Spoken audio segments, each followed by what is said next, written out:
Hello guys, what's up? Time check, it's 9:06 p.m. It's time para magpurga sa ating mga alaga, no? Ito na yung una, yung ating broodcat. Para din, ma-maintain yung katawan. Next is yung talisayan din. Ito medyo hindi pa bulto yung katawan nito, kaya painumin natin to. Ito din yung broodcat na isa, yung gold.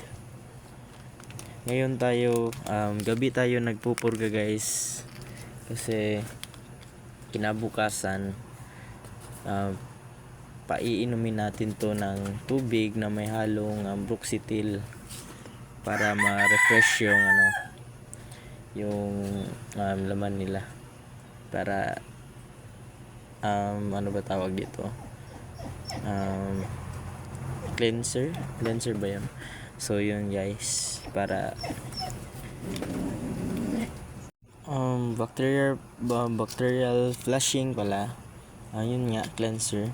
So pagkatapos natin sila painumin and magpapakain tayo after 10 minutes or 5 minutes, and pagtapos na sila kumain 10 minutes, magpapaligo na naman tayo para matanggal yung mga kuto nila, para walang kaagaw sa bitamina, no?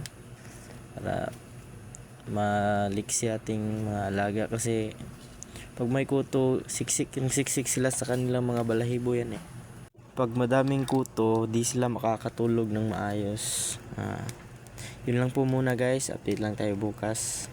Magpapainom tayo ng ambroxetil tsaka ligo. Yun lang po, bye bye.